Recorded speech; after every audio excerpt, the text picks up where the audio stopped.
Ladies and gentlemen, we're going to call the May 24th. We're going to bring the May 24th, 2016. Okay, sorry, working on it. Any better? Hello. Okay, that's better. Today is May 24th, 2016, and I'm going to call the 7 p.m. business meeting of the North Kingstown School Department School Committee to order. So if I could have everyone please rise for the Pledge of Allegiance.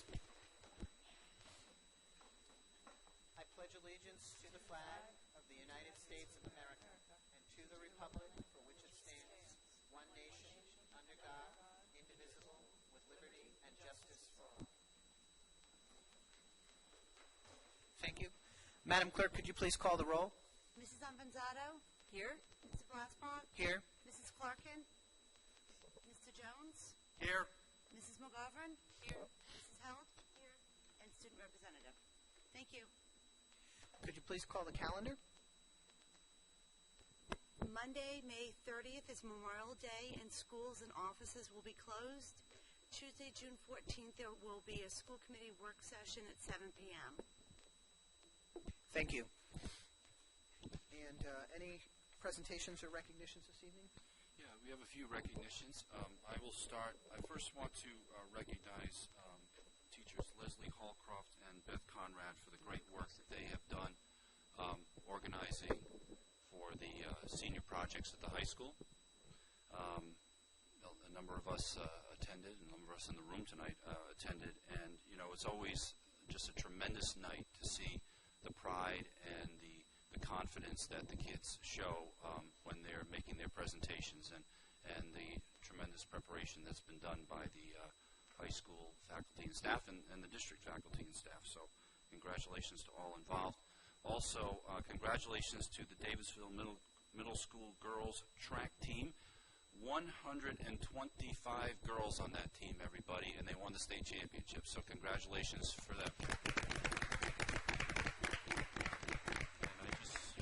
That this was the first year the team was fully funded due to the efforts last year. So that's also a good thing.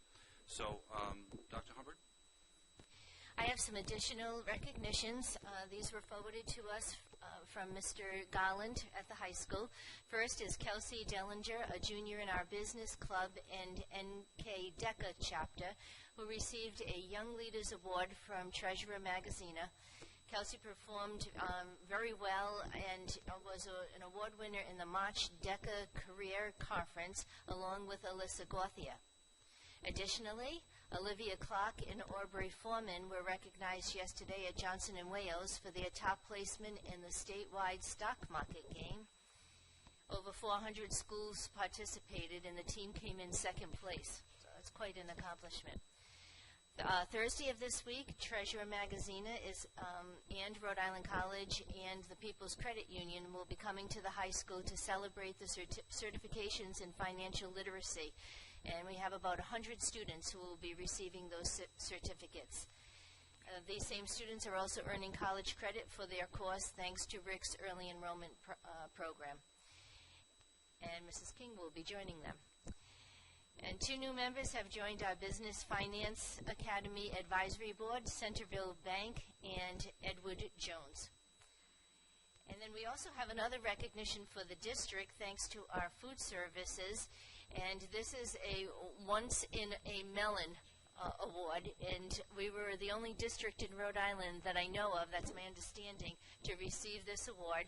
And it is for a few of these things. Their activities include using local foods in the breakfast program, the lunch program, and the snacks program, and using local foods in the fresh fruit and vegetable program, also using local foods in the summer meals program that is offered during our summer school sessions. Thank you. So the next item up on the agenda are citizens' comments. I have a number of people signed up tonight. I just remind you, if you could please limit your comments to 3 minutes, and when you come up to the microphone, if you could please state your name and address. First person is Melissa Asher.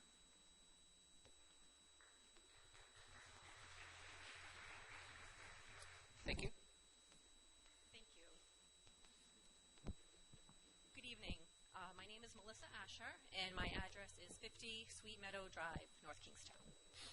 I am a concerned parent and citizen, and like many others, I do object to the methods that the town council has used to cut $500,000 from our budget. I certainly agree with, the underhanded nature of those measures. However, tonight I am objecting to the decisions that the school committee has made in terms of how to cut out that $500,000. Certainly, costs need to be cut, and hard decisions need to be made.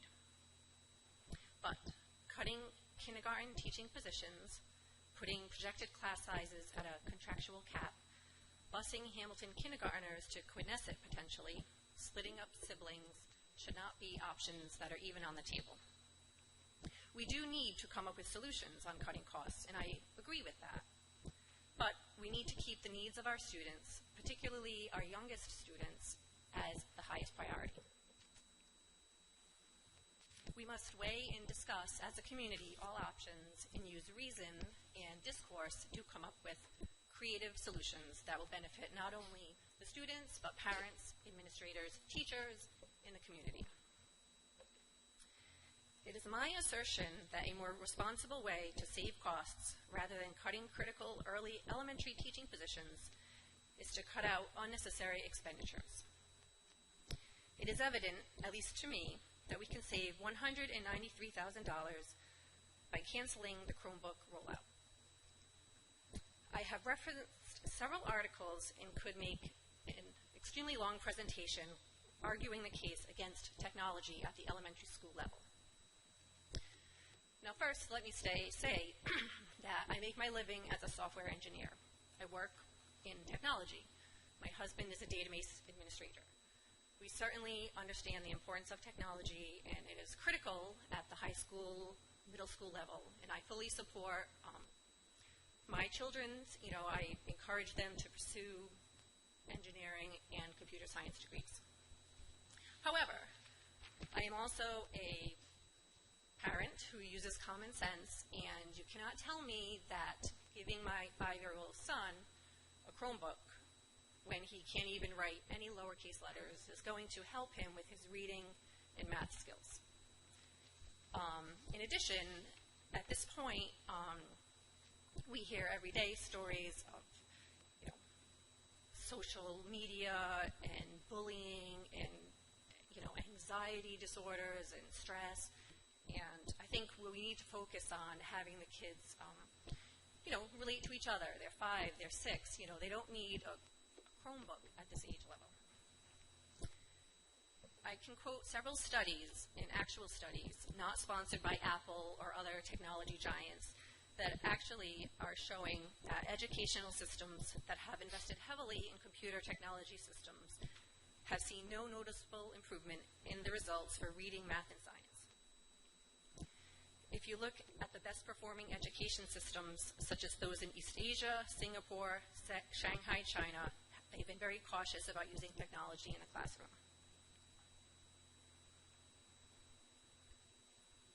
In addition, when we have additional needs that are growing every year, for example, children with ADHD, the needs of IEPs.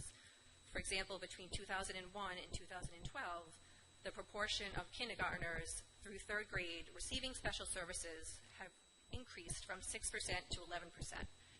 And this is not going down, it's going up. How are we going to fund, we're going to have funds available to fund these things. And to me, introducing more technology in the classroom is going to add stress. As I said, I work for a software company, and we have 25 employees, and we have a dedicated IT technician that services basically user problems, computer issues, all day long.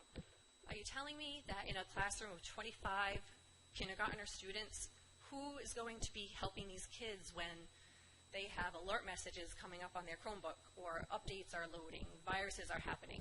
Is the teacher, who now aides are getting cut, classroom sizes are getting bigger, who is going to be responsible for maintaining all of those, plus teaching the kids? These are just several of my concerns, and like I said, I have several articles that back up these assertions that I am happy to share with the school committee. Thank you. Thank you.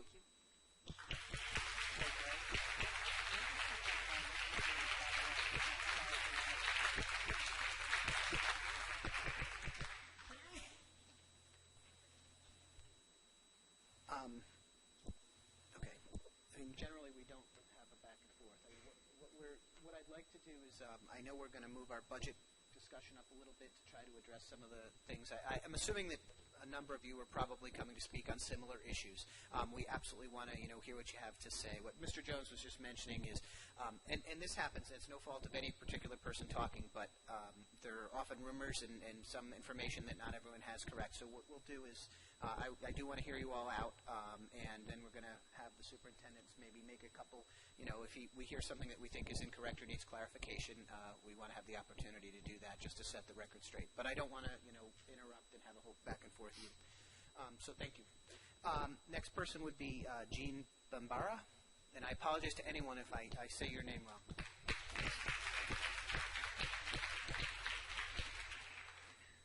Thank you. Thank you. That was close. Good evening. My name is Jean Bambara. I live at 361 West Allenton Road, which is exactly 2 miles and only 4 minutes from Hamilton Elementary School. I'm here, like many of the other parents tonight, because I'm extremely upset over yet another discussion about oversized classrooms at Hamilton and the fact that you may be busing incoming kindergartners to other schools for next year. Currently, I have a daughter who will be going to 3rd grade at Hamilton. She's been there for the last 3 years, and I have a son who will be entering kindergarten this coming year. To hear that there's a possibility of my kids being split up and sent to different schools is absurd. We have been extremely happy with the teachers, the principal, the PTO, all the staff, and the families at Hamilton for the last 3 years. It's a community that we are proud to be a part of, and as you can see tonight, it's a community that supports each other. This is something that you, as a school board, should be striving to achieve in all the North Kingstown schools. To break up families and busing children to other schools when you could build this sense of community within a school is unacceptable. My son, Jackson, is currently 4 years old. His birthday falls on September 1st, so he just makes the cutoff for kindergarten.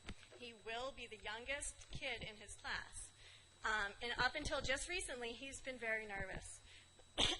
Since his big sister goes to Hamilton, it's been a huge help. He's been able to see the kindergarten classrooms, see his speech teacher, because he does have an IEP. He's seen the lunchroom, the bathrooms, the playgrounds, been introducing to other children going into kindergarten at Hamilton.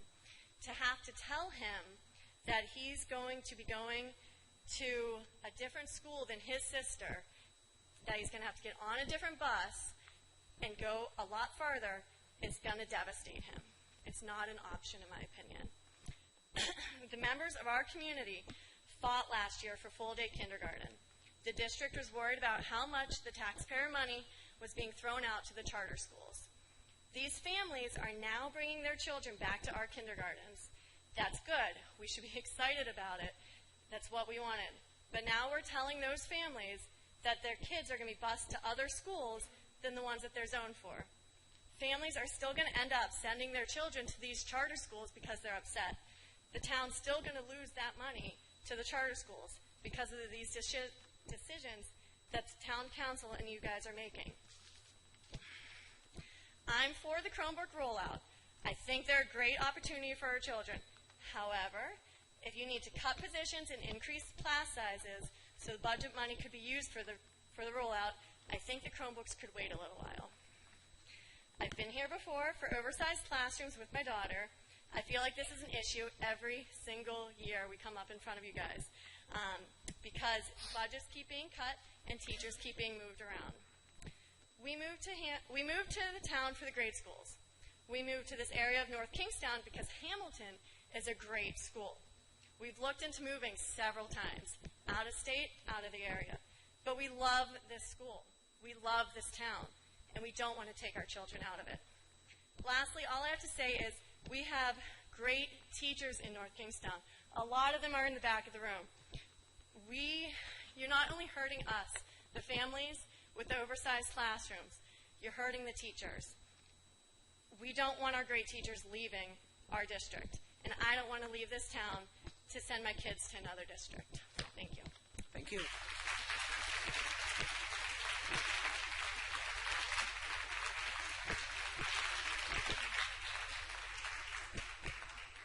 Next is Courtney Goglia.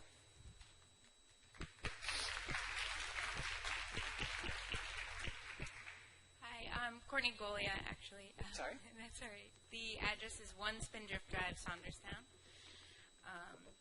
So we all know that studies have shown an increase in test scores, faster learning, more individualized attention, more frequent student evaluation and follow-up by teachers, an increase in classroom participation, decrease in disciplinary issues, and an increase in both teacher morale and improved parent-teacher relationships based on smaller class sizes, which is why the class size caps, of course, are in place in our district, which is awesome. My daughter started kindergarten this year at Hamilton Elementary School, and we may have other reasons to move out of the area, but like the previous speaker said, we would not, because we just love Hamilton Elementary School so much. My daughter is also overwhelmed by crowds, and if she would have to be thrust into a classroom in her second year of school with almost twice as many children, that would be tough. If we end up over cap at Hamilton Elementary School, it would really be devastating to very young children to have even longer bus rides or to force them to switch schools when they've just started at a new school. I concur regarding holding off on the technology rollout if that would give us more teachers to have smaller class sizes. As the first speaker was mentioning as well, the heads of the top technology businesses, Google, Apple, Yahoo, Hewlett-Packard, eBay, send their children to Waldorf School in California where there's no screen time whatsoever. And that's a separate issue, obviously, but if it's going to affect the budget in such a way that it would make our classes bigger, I would rather hold off on that as well. And that's about it. Thank you very much. Next is Heidi Powers.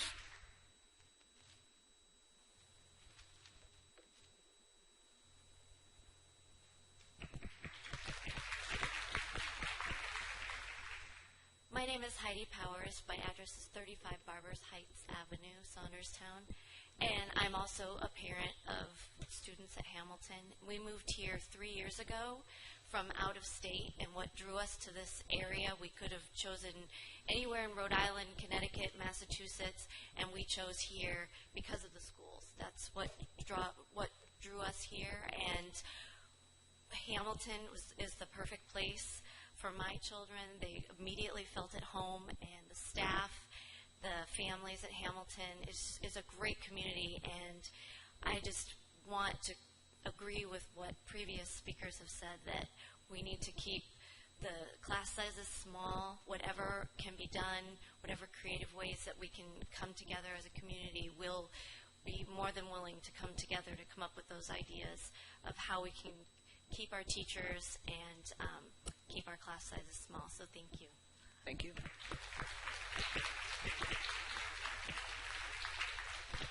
Next is Amy Coleman.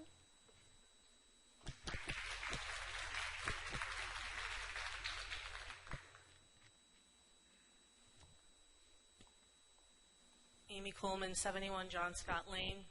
My children actually go to Stony Lane, and we experience a lot of the same overcrowding issues at Hamilton. Tonight, I'm actually here to kind of talk more generally about, and kind of to the crowd in general, about how we ended up here, and more importantly, how we can hopefully avoid ending up here next year. And what I mean by here is fighting over a pot of money that is far too small in a situation where a win for someone else's child probably means a loss for somebody else's child.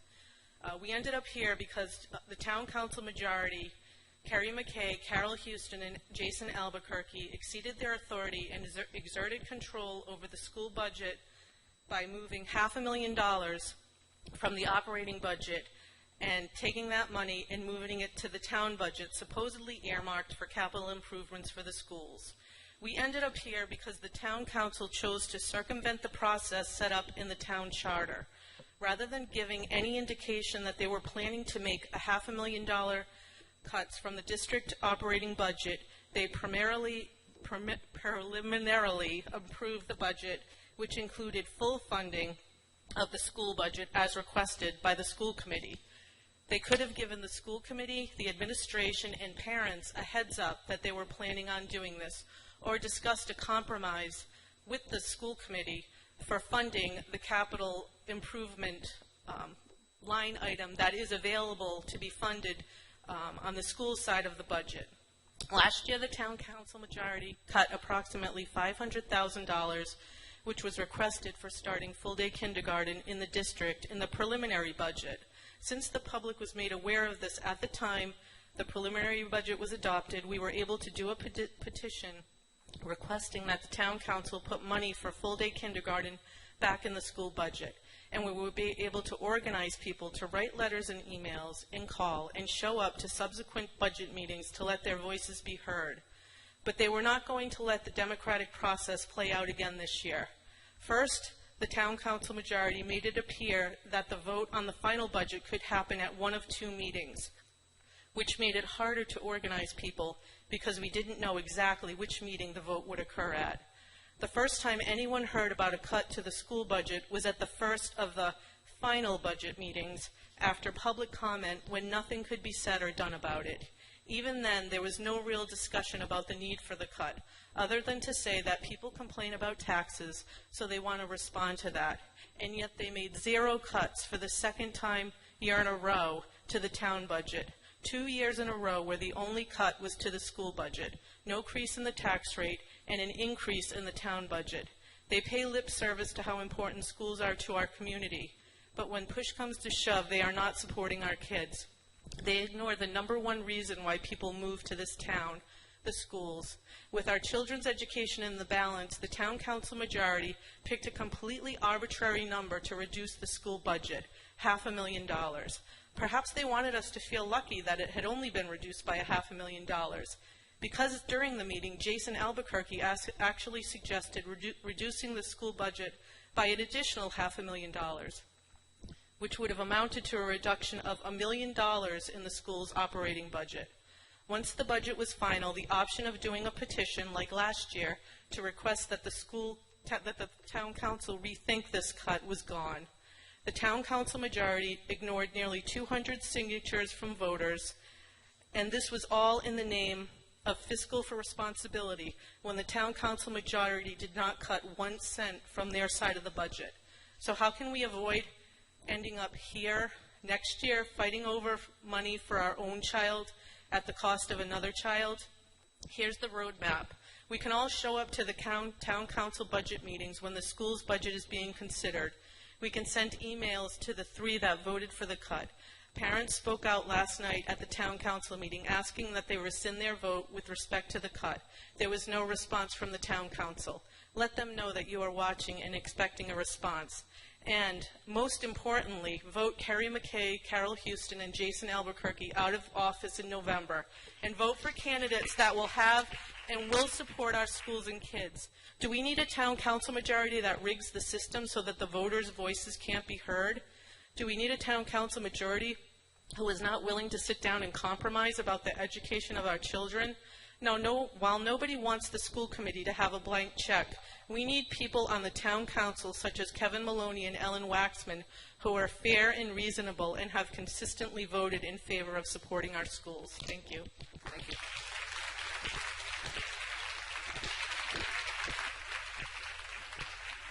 Next is Tanya Carroll.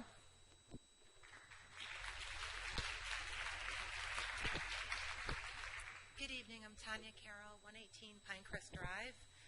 That's a hard act to follow, but I'm just here to support the Hamilton community. I'm a Hamilton parent as well. I do not have children in kindergarten or first anymore, but I was here last year and the year before with the overflowing classrooms. So I'm just concerned that this is almost like a broken record, Groundhog Day. Every single year, our classrooms are over the cap, and every year one of our Hamilton classes are taken away, And then sometimes in August, a class is reinstated again. But this is not good for morale for the teachers, the families, and for the poor students who don't even know where they're going to be going.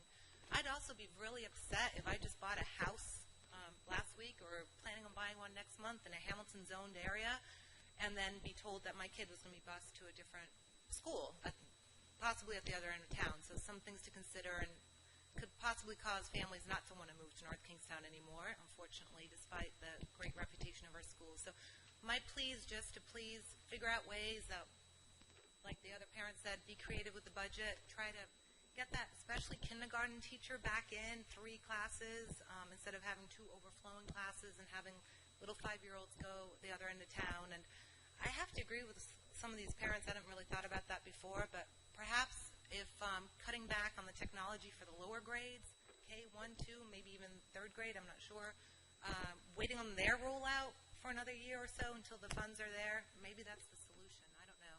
We don't have much time to figure it out, unfortunately. Thank you. Thank you.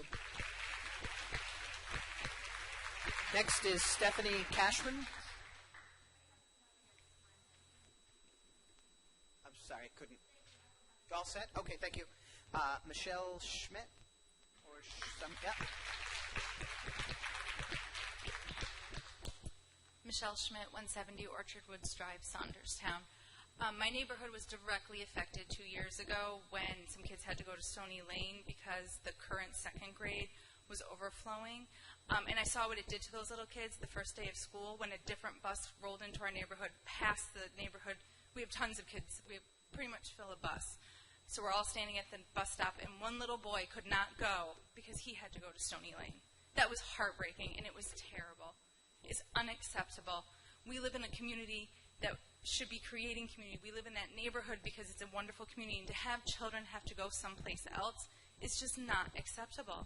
And to be here year after year fighting, and it always seems to be Hamilton, and I don't understand that. Maybe you can answer and clarify why it always seems to be Hamilton. I mean, it's just so frustrating. Sending kids to school should be exciting. It should not be a constant feeling of anxiety and concern about whether my child should be provided the education or will be provided the education he or she needs. My daughter will be starting in the fall. My son is in the current 2nd grade, so I did fight to get a 3rd classroom. And to be sitting here fighting for my daughter's grade to also be getting a 3rd classroom is just incredibly disheartening, frustrating.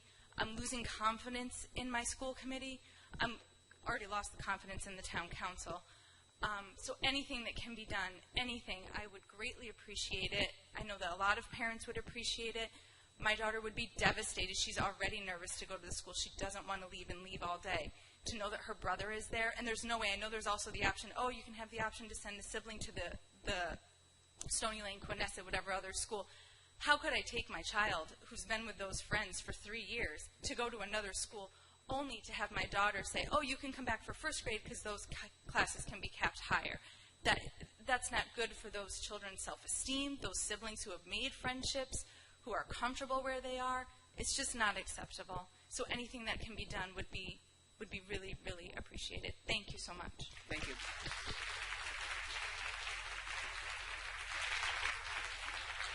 Next is Renee Reese.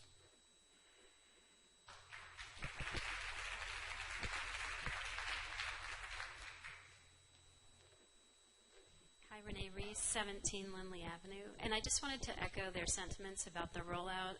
A lot of you know I'm an assistant principal in Charahoe, and we don't have as much technology yet at the elementary level. We're getting there, but there's never a plan to have a one-to-one relationship of technology to students. And as a parent, I'm really concerned about the screen time for my child. So I really would rather my child have a smaller class size to address those behavioral needs and academic needs of all of the incoming 1st graders. Thank you.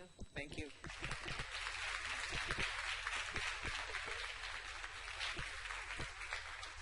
That's our last person for citizens' comments. If there's anyone who didn't sign up and would like to still come on, you go right ahead. If you could just again state your name and address. Sorry, I'm Julie Osterguy, 20 Sanford Avenue. I know I've been here before, all of you before, last year quite a bit. I did go to the town council meeting last night. I did ask them to rescind their vote. I did tell them that last year was quite the battle and that I was very satisfied with the decision that they made to fund full-day kindergarten. And I'm disappointed that we're here again. Sorry. I feel really strongly, obviously, about Hamilton. My children go to Hamilton. I don't want to see kids get bused anywhere else. I don't want to see overcrowding of classrooms. And I think we can get creative about other ways to cut. I do believe that we need to rally as parents and vote some of those town council members out and get the right people in to do the job right. I do agree with the Chromebooks. Kindergarten through third grade, studies are telling us play. Play, play, play is what our kids need. I would even say up to fifth grade, play. My oldest son is dreading middle school because there's no recess. So if I need to say anything else about that, it doesn't cost us a dime, right? And our kids need it. They need it tremendously. So maybe consider that as a cut. Thank you. Thank you.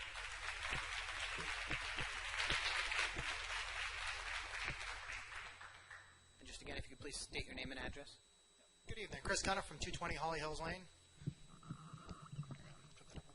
In light of recent budget decisions, part of the solution put forth involves not providing an adequate number of teachers at Hamilton, leading to a situation where we'll possibly have to exceed cap limits in the student classrooms or bus students to another school. Neither situation is acceptable. Sending students on the bus, you have the potential of splitting siblings. You're taking students from the school at the southernmost portion and possibly sending them to the northernmost portion. A school with a start time of 09:25 to one that's starting at 08:45. At this point, you're making it very difficult for families to be able to support both of their students adequately. It also eliminates stability for the kids. As a parent, we've moved around a lot. I have a fourth grader, or a rising fourth grader, and a rising first grader. The fourth grader has been to 4 schools already. The first grader to 2. I'm not looking to add any more to that. I can speak to you personally from their experiences. They're tired of saying goodbye.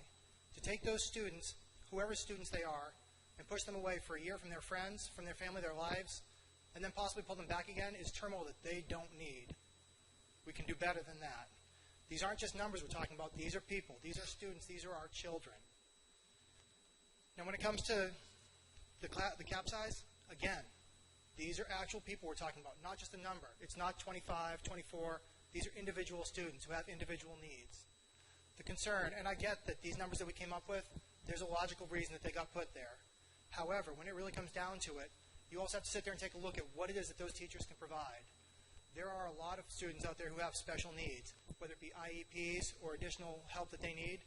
If we start hitting that cap limit or exceeding that cap limit, we've now diluted the teacher's ability to address the students and provide a proper education for them. We moved here just about a year ago, specifically for the schools. As we look around, there's a lot of factors that we consider, and we found that over the years, that is actually the driving factor. North Kingston, specifically the Hamilton district for us, provided that growth all the way up through the high school that gives us the education that we want for our children. To put that at risk puts the town at risk. People have said it. It's more than just statistics. It really comes down to what it is that parents say, and parents have great things to say about the school district. We need to maintain that. So I ask that we please take another look at what solutions are being put forth. I understand living in a budget-constrained environment, but the solutions we're looking at right now are not the appropriate ones. Thank you. Thank you.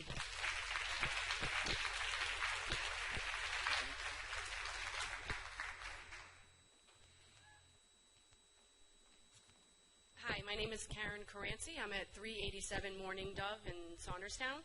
And I just want to relay the same message that everyone else is. I moved here recently, just in September, for the school district. We moved from Warwick. I have a second grader currently and a kindergartner at Hamilton Elementary School. And when I first moved, my son almost couldn't go to Hamilton. And luckily, you guys voted to add that third kindergarten class, and I was very grateful for that. And now we're going into first grade, and he's potentially going to be in a class with 25-plus students. And I just want you guys to consider how important this grade is. It's such a fundamental year, kindergarten, first, second grade. They're learning how to read. They're learning the basic skills. And I have been so pleased with Hamilton. The teachers have been wonderful. But it doesn't matter how good a teacher you are, because nobody can provide the service and the attention needed to 26 first graders. And I'm an 8th grade teacher currently in a different district, and I see it all the time, these kids that are struggling. And if I look back, they started struggling at a very low grade, and it's very hard to catch up. And if you've got 26 students in a class, some are bound to fall behind. And of those, some will never catch up. So I just ask that you please consider to please add the 3rd first grade classroom as well, so that these kids can become lifelong successful learners, because once they fall behind, they're already just struggling to catch up. Thank you. Thank you.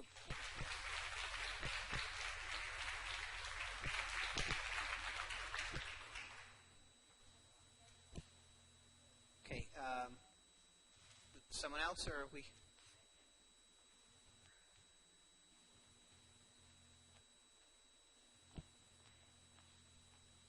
Hi, my name is Donna Sullivan. I'm from 82 Lindsay Lane. I did sign something when I first came here, so if that wasn't for citizens' comments, I don't know what it was, and apologies. Sorry. And I also am very much in support of all the parents that came here tonight to talk about Hamilton. I am shifting gears a little bit, though, because I did come here for another reason, which I now understand might even be a little bit more timely. I have 3 kids in the North Kingstown School Department. We've been in the NK systems for 13 years now. I have 2 kids at the high school, and I have 1 in the middle school. My family's journey has been a little bit different than most. 2 of my children are disabled by complex medical conditions and physically are not able to attend class.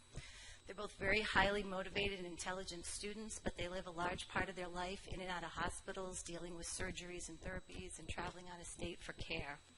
To be honest, it's a lot to contend with, let alone if you're a teen or a child trying to get your education. But I'm here tonight to address you because I'm really happy to report that my oldest daughter, Michaela Sullivan, is going to be graduating with the class of 2016 and will be attending Sacred Heart University in the fall. This accomplishment is quite astounding.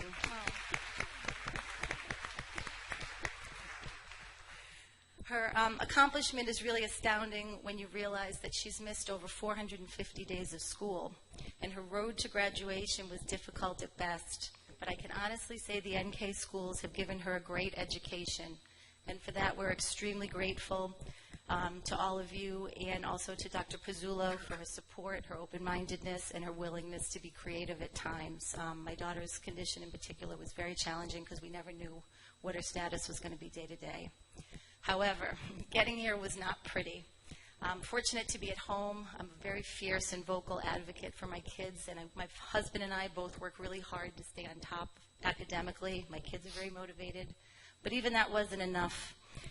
If it hadn't been for the support and the extra help that we received from Dr. Barbara Morse, who's actually here tonight, Cheryl Dakotas Thomas, and Denise Mansiri, as well as some of the teachers and support we got from Academic Advantage, which is an outsourced tutoring service, we very well could have been having a very different conversation tonight. Public schools just aren't set up to deal with the needs of the chronically ill. And that's understandable because the key word is unpredictable needs. These kids never know what's going to happen day to day, but every kid has a right to an education under the law. And I've talked to a lot of NK families over the years, and that's kind of what prompted me to finally come and see you. I've written emails to a few of you that I never got out. I met with you, Dr. Auger, about 2 years ago. But, you know, quite frankly, time is a luxury, and I've never been able to follow up on this, so I thought this was a good time. My dad was a high school teacher and a principal. I come from a long line of administrators, so I understand the limitations and bandwidth that teachers have and the challenges that you have as a school district to fund things like special education. But I got to tell you, suing a school district is against my very DNA. And we had times where my family had to go consult with an attorney because we were losing time waiting for tutors to be assigned, for online programs to start. When delays go beyond the terms of a 504 or an IEP, you're putting the district at risk, and you're putting unnecessary stress on the student because that child is now falling further behind. And in our case, a lot of times, all my daughter wanted to do was catch up and get back in school. So I'm not really here to kind of dwell on the negative, but I did want to just give you guys a little bit of insight into the reality and give you what I'm calling 3 hopes and 2 ideas, in the hope that maybe it'll help other families in our situation. And as I said, I've got a son still coming up in the system. So my first hope is that you'll just continue to try to leverage new and available technologies. Every year I'd sit in 504 meetings and say, could we Skype or FaceTime into class? Even offered to buy a Wi-Fi. And the online learning is great, but if you have a child who's really ill, nothing can replace the dialogue with your peers and hearing the lectures firsthand. So I just hope you'll continue to be looking for opportunities for remote presence and giving kids chances to be available kind of in a virtual way. Secondly, just always continue to evaluate and search for good online learning programs, but also be open-minded to provide the students with the support to do them, because we've worked with Edgenuity. It can be really good or it can be really quirky. Mr. Boucher at the high school has helped us a lot. Sometimes videos and content don't always line up, and the school's working to address that, but it puts a little stress on the kids. We're working with another online program now, which is pretty good, but has a lot of limitations. Cheryl Thomas and Barbara Morse are aware, and they're helping us to make it work. And kind of thirdly, I just hope you'll make it a priority, and this is my third hope, to just always reinforce and prioritize a culture of support among NK teachers and staff, and encourage more accountability and zero tolerance for any kind of discrimination against kids with invisible illness or chronic illness. We've had some amazing teachers who have worked so hard. They've come to the house. They've been so supportive of my kids. Unfortunately, we've had others who have kind of come back and forth and kind of paper jockeyed without a lot of teaching and learning, and we had a fight to get that teaching, educating piece. And my daughter had to do a little bit more self-teaching at times than I would have liked. We've faced some prejudice from teachers who didn't think that my daughter belonged in an honors level class because she couldn't really participate and show what she could do. We were very fortunate with her last surgery. She now is able to attend school and is doing quite well. But it's just that culture of understanding. My daughter takes great pride in her grades, and she deserves the same opportunity every student does to be successful and to excel. And I think that was kind of the goal that we were hoping for. So if those were my 3 hopes for the future, the 2 ideas or 2 things I'd like to leave you with that I hope you'll consider. Last year, my daughter did a democracy project and talked about the challenges of educating chronically ill kids, because it's very hard on both sides. She worked with Dr. Morse, and they talked about ideas for a protocol. They looked specifically at things like tracking and accountability and revising curriculum. And I just hope that, as Dr. Morse continues to work on protocols for kids with chronic illness, that, somehow we'll find the money and the resources to support her to be able to do it. I brought up that thing about risk to the district, just to let you know, there is a risk there, and I know we as a district can do better. And the second thing is I've also spent a lot of time talking to Cheryl Dakotas Thomas. She has the unique perspective of being a parent of a child who's chronically ill, as well as a guidance counselor at the school. Again, I can't say enough about Denise, Barbara, and Cheryl, what they've done for us. But one of the things that Cheryl had suggested was maybe the NK schools consider doing a service day to talk about this issue about chronic illness and kind of who is responsible for these kids. How do you keep them from falling through the cracks? How do you not create a situation that adds more stress to a family that might already be burdened? And I just really hope that, Cheryl's idea will be considered. It's something I would love to participate in if it ever comes to fruition, and maybe just give some input from the many lessons we've learned. So to sum it up, the challenges are really difficult on both sides, but I think my daughter's diploma is proof that it can be done, and it can be done well. You gave her a great education. So I just really want to thank you for not giving up on her and giving the resources needed. And I hope that you'll see her victory as a victory for the NK School Department, because my family certainly does. So thank you. Thank you.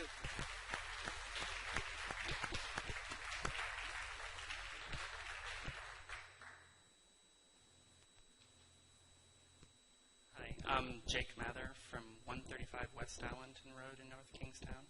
And I just want to echo what a lot of other people have said tonight. My wife and I started looking for a home about 6 or 7 years ago. We looked for over a year before we settled on North Kingstown. And we settled on North Kingstown because of the school districts. There wasn't really any other reason. We're really excited to send, we have a 6-year-old and a almost 3-year-old. Henry, our 6-year-old, was really excited to go to Hamilton. He's had a fantastic year so far, and it scares me to death that there's even the thought of busing him to another school. I don't know what I'd also like to echo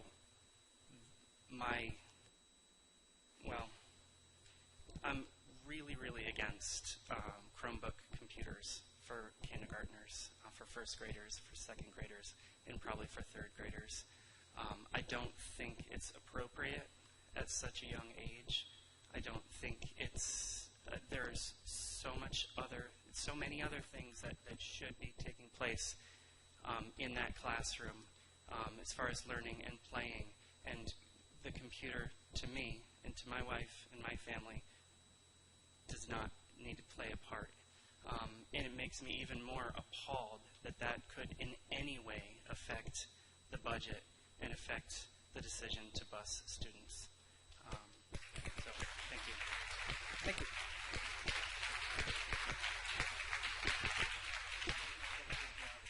So, on our agenda this evening, we do have much further down a discussion of the 2016-2017 school budget. So with the committee's approval, I'd like to move that forward so that we can, talk a bit about that. So move. Yes. Okay. Make a motion. Yeah, sure. I'll make a motion to move the discussion, which is item 4B, 2016-17 school budget, to this point in the agenda. And there are a couple other items I want to move later for other reasons. We'll do that next. But motion and a second. Any discussion? Yeah, I'm sorry. This room's a little harder than our usual room. So all those in favor of moving the budget discussion forward? Aye. Aye. Okay, it passes. So if I could first recognize the superintendent to just sort of make any comments that he wants to as to people's things that they brought up this evening. Good evening, everybody. First, I applaud all of the comments made this evening. I truly appreciate you taking the time to advocate. I appreciate those who came out last year for Full Day K. I think it is very important for members of our community to let our elected officials know what it is that you want for our community. And so I appreciate that. I think you know from the comments that I've made on this stage at town council meetings and in editorials in the paper that I agree with you 100%. I feel that this exercise on an annual basis that we go through in late May is a shame because the issues we have to deal with are not the issues that I or the school committee initially proposed. We did not initially propose to cut these positions. We were forced to do these kinds of things, whether it's these positions or other unpopular decisions, after, we get the news from the town council. So that's a piece of it that, we don't have a heck of a lot of control over after, especially if we're not invited to be a part of the conversation. And I have a big problem with that, and I've registered that complaint. I think, for instance, when we have a town budget meeting where town and school committee officials are on the stage, and there's 100-something people in the audience, that the town council should be allowed to talk back to the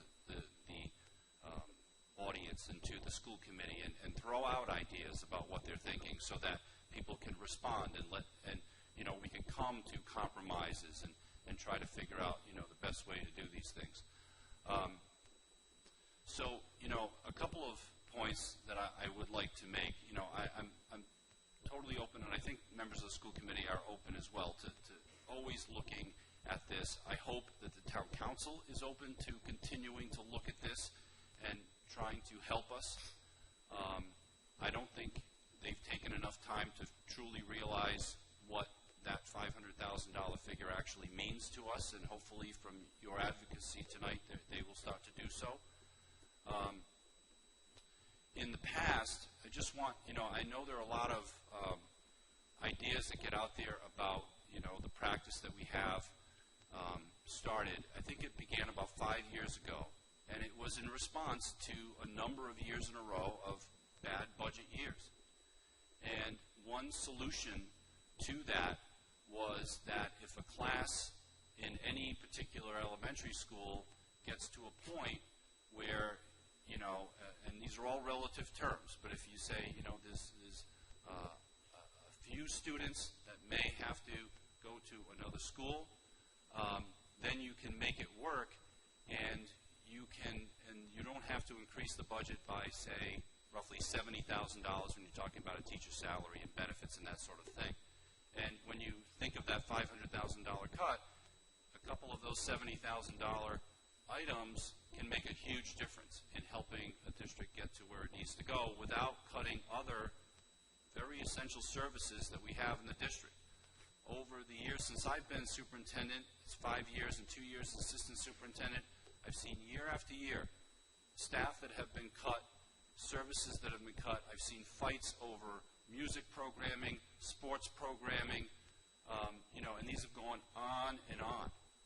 And we've had discussions about foreign language because, maybe that's an area that can be cut. And all of these areas have many people who want to come out and advocate for them because they're good things. And we have a great school system. I moved here for the school system myself 20 years ago. My kids are doing great because of the school system. So, I get it, and I would hope that the town council would also get it. So we're at a point right now where inevitably we get to this infighting thing. We're having a difficult discussion with one another about what needs to be done when the real discussion needed to happen a few months ago to make sure we didn't get to this point here today. That's what's so frustrating to me. So, so we started this process. Last year, I believe the number of kids who were displaced was 4. Why Hamilton? I don't know specifically, but it has a lot to do with just where the numbers have turned out in the last few years. The Hamilton area in North Kingstown for kids has probably been our biggest reduction in enrollment. There was one year, a couple of years ago, I think 3 classrooms because we had a huge 5th grade and they moved on, and suddenly there was a lot of room at Hamilton. And it's just the way the numbers have turned out at the K1, 2 levels that they're just on the edge. So whether you agree that 19 kids in a kindergarten class is a good thing or not, over the years, long before any of us were on this stage, decisions were made to say, okay, that's not necessarily our preference, but it's about as far as we go to say that's acceptable. And then the number goes to 24 for first grade and eventually settles in at 26 at the elementary level and 28 at the secondary level. And those are fairly consistent with other public school systems in the state. And private schools are not necessarily always better than that. I used to teach in a private school. I taught at Bishop Hendrick, and my average class size as a teacher was 33 in a class. And there aren't really any rules for private schools. They set their own rules. So those things can go one way or another. So, again, I don't prefer 19 for kindergarten, and I don't prefer 24, but other schools are faced with that. And, we're not having that conversation tonight because it's not a matter of reducing a class because of the issue right now. And, there's another school in second grade that there's a cut. And when we looked at the numbers and how they play out, this was the scenario. Right now, we're probably hedging our bets a little bit. In play is kindergarten at Hamilton, first grade at Hamilton, and second grade at Quidnesset. And now we're kind of sitting and waiting. That's actually a little bit more than we need. And there's a possibility that we could get to the end of the summer and we could see a spike. We've had years, and I think this was like a 4th grade class at Hamilton a couple of years ago, where we saw 12 kids enter the 4th grade in one summer. It's unheard of, but it happened. And those things can happen. It just depends who happens to move in, and you know, where they live and that sort of thing. So we're always kind of looking at that. So a lot of things could change. When we come back to school committee meetings in August, we could be talking about, you know, things that we put back. One of the reasons we need to make some of these decisions now, again, because of the rules we work with, is that there's a teacher involved. And that teacher needs to be notified by a certain date for their own, you know, welfare and knowledge about their own planning for their career. It probably means that, you know, with teachers who retire and that sort of thing, in most cases the teachers retain a job in the district, probably not at that grade level at that school anymore, but they retain a job. In some cases, and very few in the last 7 years that I can even think of, someone has been kind of you know, laid off, and they're on a list to come back as soon as the next job becomes available. With 600 employees in the district, that's pretty regular. You get significant turnover enough that people aren't out of work for that long. I know that's not the issue here tonight that you're concerned about, but so I just wanted to clarify those points. And as a couple of people pointed out, we do try to do everything that we can not to have siblings in two different schools. In some cases, if people enter after kindergarten, we try to do something where we give the parents a choice that both students can go to the next school over. As I mentioned, last year there were 4 kids. By the middle of September, all of those 4 parents were called and invited to come back to Hamilton, because at that point we knew that we had the space available. In one case, the parent decided to stay where they had transferred to. So, you know, it's not just a cut and dried story, and I'm not saying this because I want to convince anybody it's the right thing to do. Don't get me wrong. I'm just trying to give you all of the context to understand what goes into it. And the reason that districts often need to go down this road is because you know, what we spend our money on as a school department is staff. That's 80+% of our budget. That's where the money is. The rest of it is really small potatoes, and a lot, and everything is needed. I can't tell somebody I'm not going to pay for their health care, for instance, to cover this cost. A lot of things are contractual. And so we get to a point where there aren't all that many things to choose from.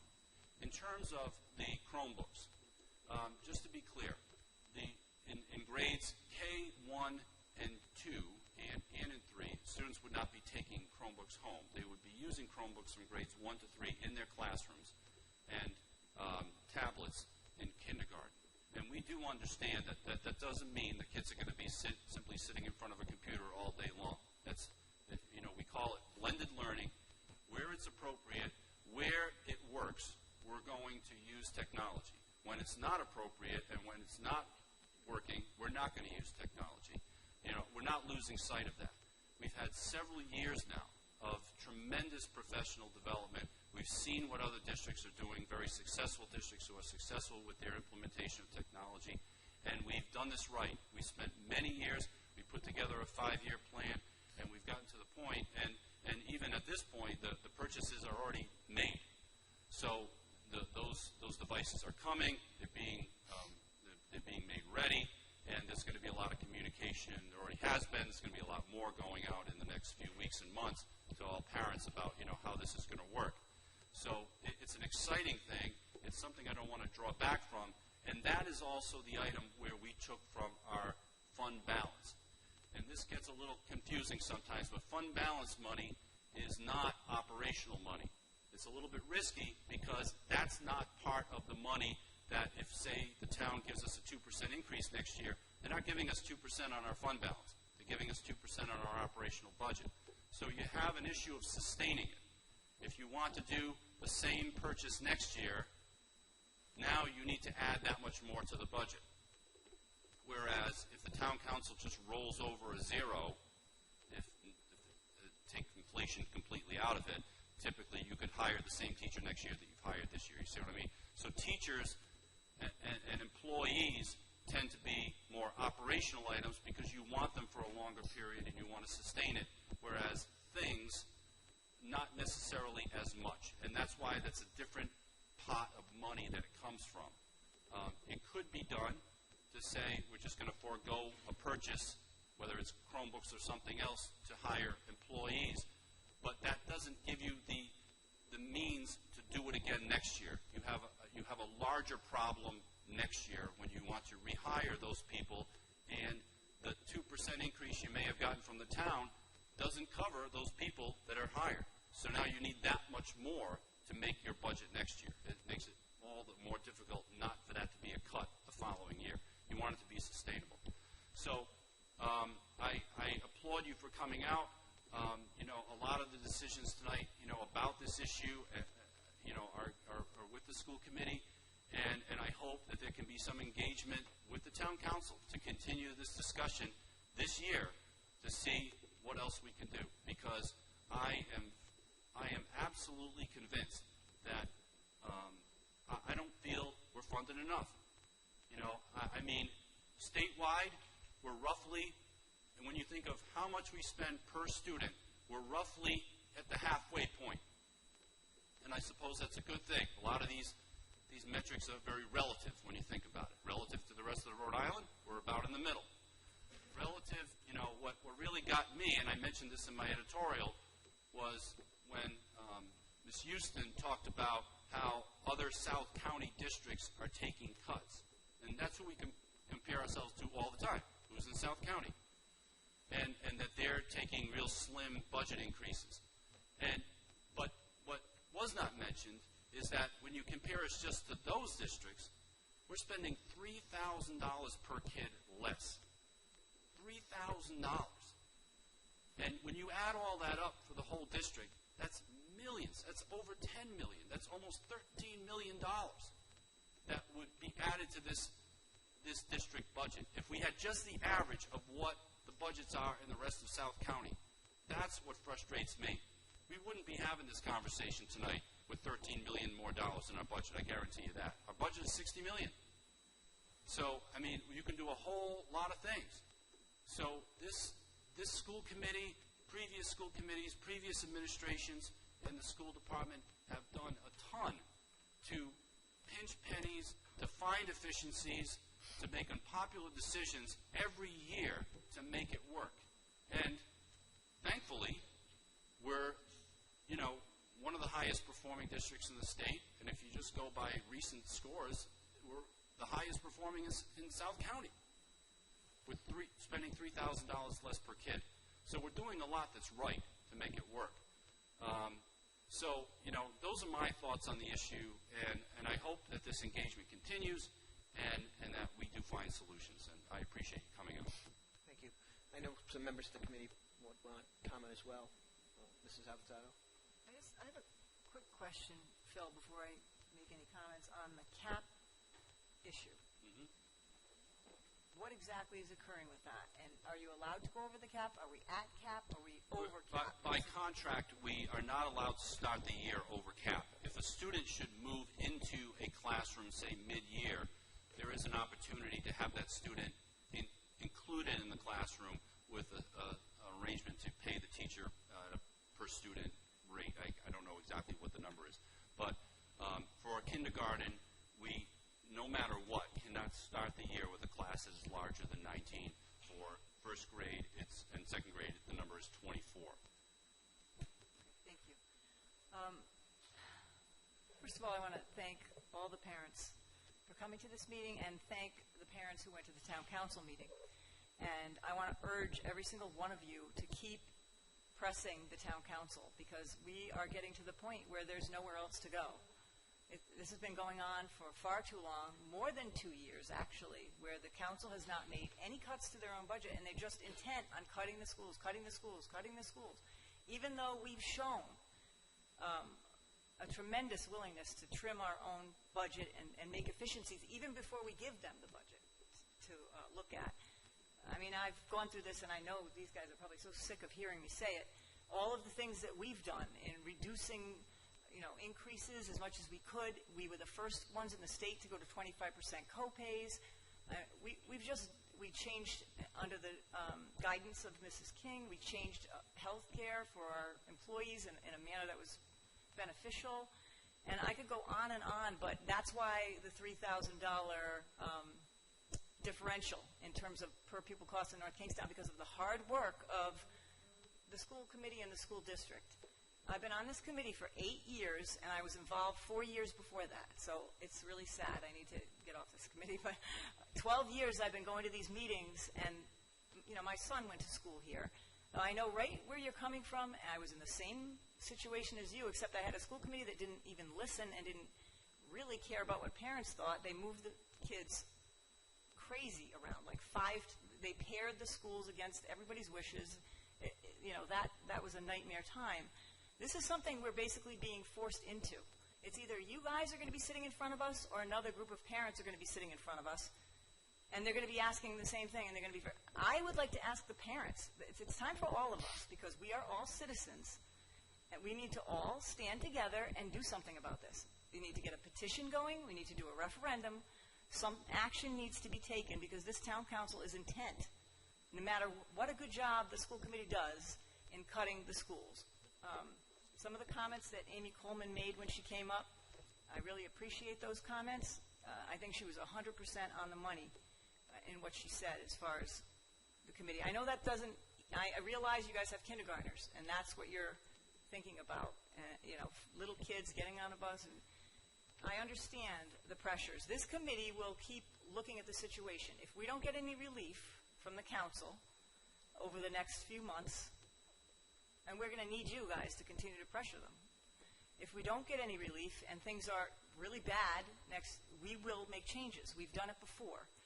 Again, that's more disruption. I understand, again, none of this is ideal, but it's like we're just as frustrated as you are. We do the best job we can. We're working out. It's not exactly, fun job. And then we give this to the council, and they just turn around and act like we have, extra money because we end up with somewhat extra money at the end of the year with a surplus. I mean, I've gone into that and explained that time and time again. We cannot use the surplus now and then fill gaps with it, because we will be in big trouble next year. So I don't know. We have to basically take the guidance of the superintendent. We're in a box. I don't know how the school committee is going to substitute our own judgment for the superintendents and say, oh, we'll cut somebody else or some other grade teacher. We really can't. We're sort of in a position where we need to take his guidance, and it's nothing, very disheartening, nothing anybody on this board wants to see happen, but we really need a lot more advocacy and involvement, continued involvement of citizens with the town council. It's just completely out of hand. It's gone on for 5 or 6 years, and it's just insane. 20 years ago, or no, less than that, 15 years ago, when Superintendent Halley was in charge of the schools and Carol Houston was on a school committee, she voted every single year for 5 and 6% increases in the budget. No problem, every year. And the town council is just shoveling money hand over fist, no problem. There's some kind of a, appointed political issue here, obviously. I don't really know exactly what it is. But they could cut their own budget, and I still think there's a chance that by asking them to do the right thing and by petitioning them, doing whatever needs to be done, that we could possibly get them to come around on this. Thank you. Thank you. Anyone else? Mr. Jones? Yeah, just a couple comments. So capsizes are a blessing and a curse, right? It's like a speed limit. It's pretty nice if everyone drives in an orderly manner until you believe you have a legitimate emergency where you think you need to break it. And so it is with class sizes. I don't think there's anyone who wouldn't say that smaller class sizes in general are better. But also when you are at 30, let's say 38 students with 2, which is only 19, and you get 3 more students and add the third teacher, and now you're down to 14, right? Which places a lot of stress on the budget, as we've sort of come to here. And the flexibility around that, where we'd like to say the superintendent could look at stuff and move stuff around in pieces is a contractual point of issue and must be discussed in collaboration with all the stakeholders who are involved with that. Maybe we can work something out where there's a little more flexibility given to the administration on any given period, so you can get some of the relief that you know your child at least won't be moved, right? And so while it is tended to work out, it would be nice to know that in advance. So maybe hopefully those who are involved in those decisions can think about some of the points you've raised going forward as the stakeholders involved talk about those kinds of issues. I'd also add that when you look at certain things, as the superintendent pointed out, Kingston Hills kindergarten class is 20. Compass is one below us, but I've been told they are increasing their class size as well. Some of the issue I've had is where the biggest hit in terms of charter schools movement has been in the southern part of our town. And when you look at certain things that we faced, I hope you'd have the same outrage that, for example, we were billed this year from the charter school for services they never ever provided because it's a quirk in the law. So we're going to end up spending $5,000 potentially on a bill for no services ever provided to North Kingstown students. And while you might say it's $5,000, I would look around and go, the music program, the athletic program, the co-curriculars, everything, right? I don't think there's one principal who would say I wouldn't like $5,000 for my school. I'd also like to thank Mrs. Sullivan for coming forward. Some of the things she speaks to, I think we're going to briefly touch on or ask the superintendent and his folks to dive into more. But education keeps changing. It's dynamic. 30 years ago, say some of us were going through the system. Content was really restricted to the teacher and to books, and those were really restricted to those who had access to it. And public education is a great equalizer. I have no doubt there's many parents here who are wonderful both advocates and also at home in terms of guiding their children through the education process in terms of how to handle technology. And God bless you that you'll have the choices I think some of us had about when do your kids get an iPhone, or right, when do they get certain things. But I think we have to be realistic that content now is diffuse. That access to content it's almost less about content as about how to get it, where to get it, and how to know that that content is right. And, there's plenty of you who are going to teach that to your kids at home. There's also a population of kids who are not going to get that at home. And so in the school system is where they're going to learn that, and it's not reinforced outside of the school thing. So I just would caution to say, the superintendent mentioned, there's always trade-offs to everything. If you read, I think, the state education plan, though, the progress of technology is such that we have to be cognizant that as much as income is not equal, access and understanding of technology is not equal either, and it's not equally reinforced at home. And so the school system is going to be one of those great equalizers in that area too. Thank you. I just want to make a couple of comments of my own. First of all, I want to thank each and every one of you for coming up. One thing you will never hear me do is tell folks that you can't have citizens' comments at a meeting. We all want to hear from you. You're aggressive and excellent advocates for your children, and I applaud you all for that. We have a lot of very difficult decisions that we make here, and it very much tonight was a good discussion of how our budget process works, which is the town council tells us how much money we have. We have to decide how we have to spend it, which means that we have some really difficult decisions. We're not able to raise any more money. When something needs to change, we have only one option. We can't make more money. We can't tax you more. We can't print money. We can't do anything. We have only one option. If the money's not given to us, we need to find where it's coming from. When we find where it's coming from, it means something goes away. When something goes away, someone is impacted.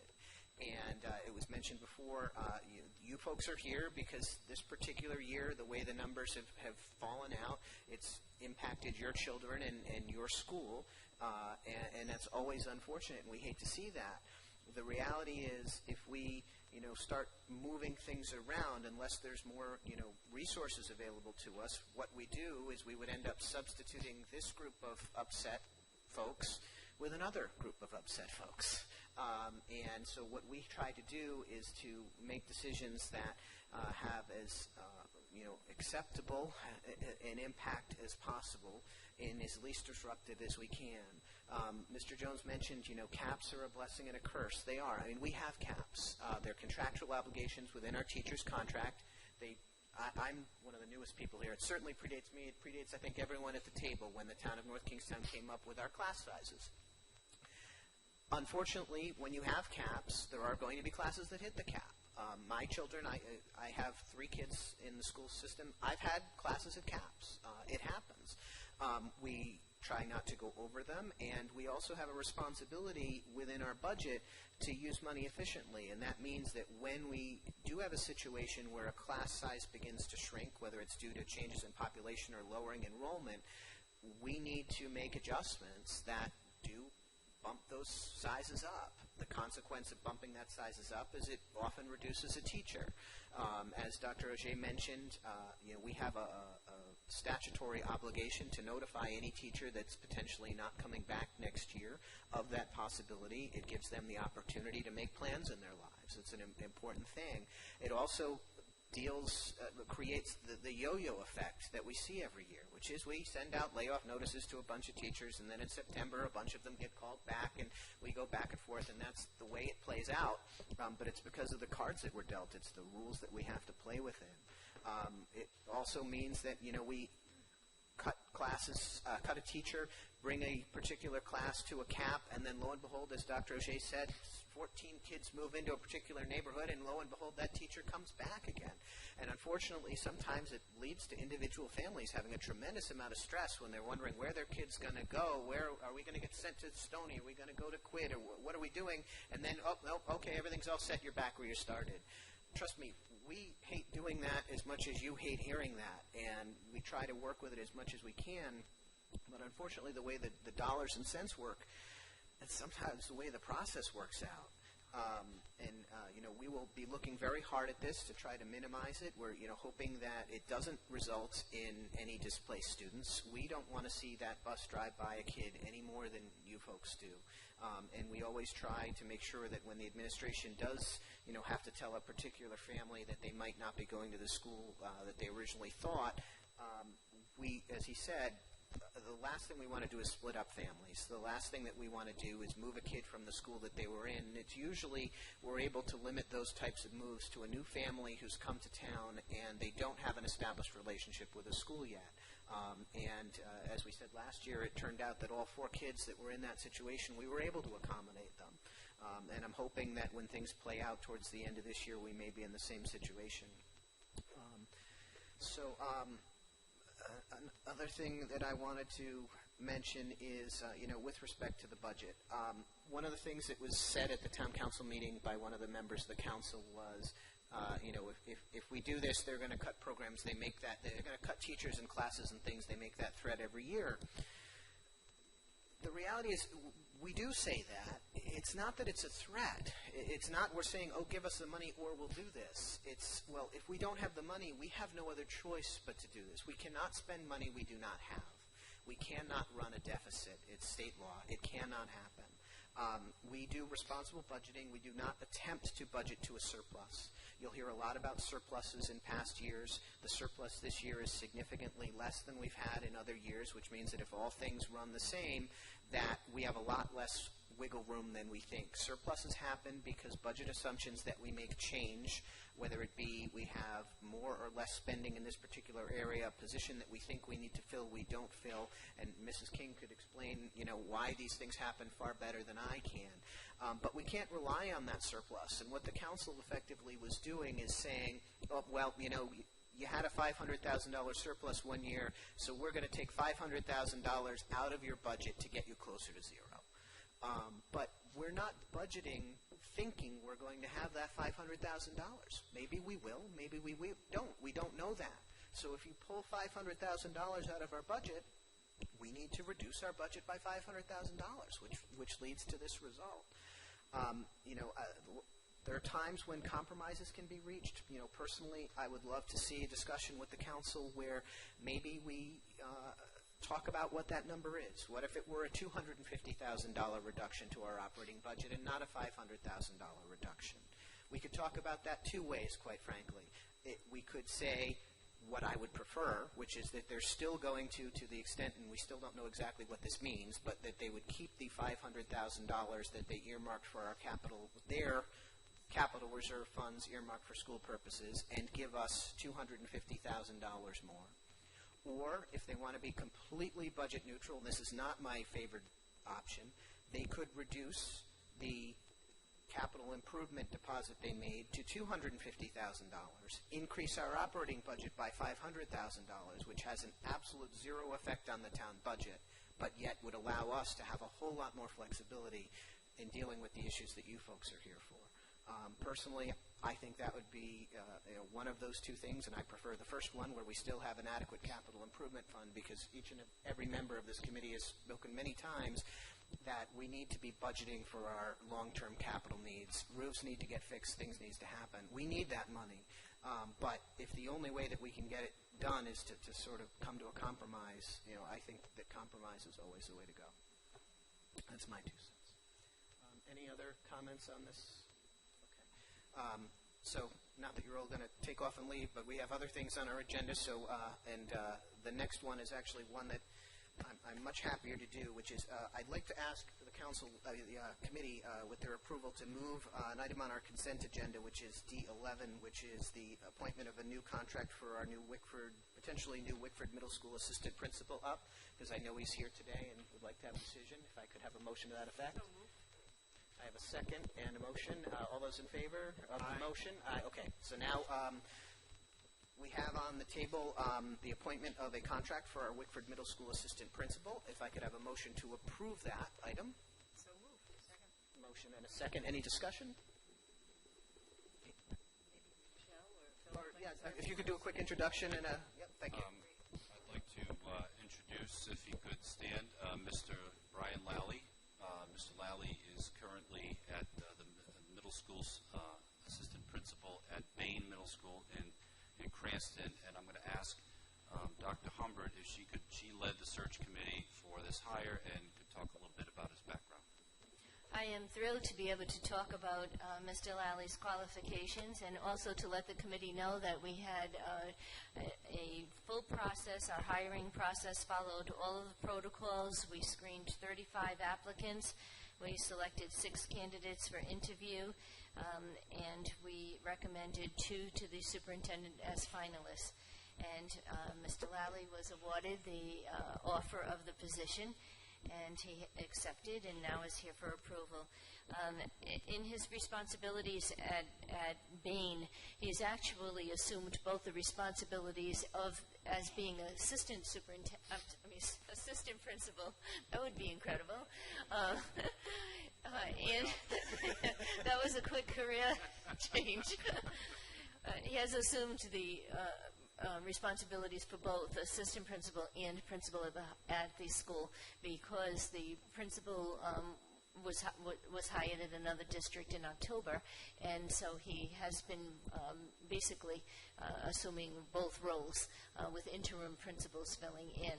So he's maintained the stability there, and he is qualified in all of the such things as discipline, conducting 504 meetings, completing evaluations using the Rhode Island model, administering state testing, and preparing budgets. So we're very pleased to have him. I just want to also mention that he had stellar recommendations, and some of the things that were said about Mr. Lally were that he was approachable, that he has strong communication skills and people skills, and I can attest to that already from my interactions with him, that he's self-disciplined, that he follows through on things, and he demonstrates total commitment and an exemplary work ethic. So I think we're very fortunate to welcome him to our administrative team. Thank you very much. Any other discussion? Hearing none, we have a motion and a second to approve the appointment. All those in favor? Aye. Congratulations.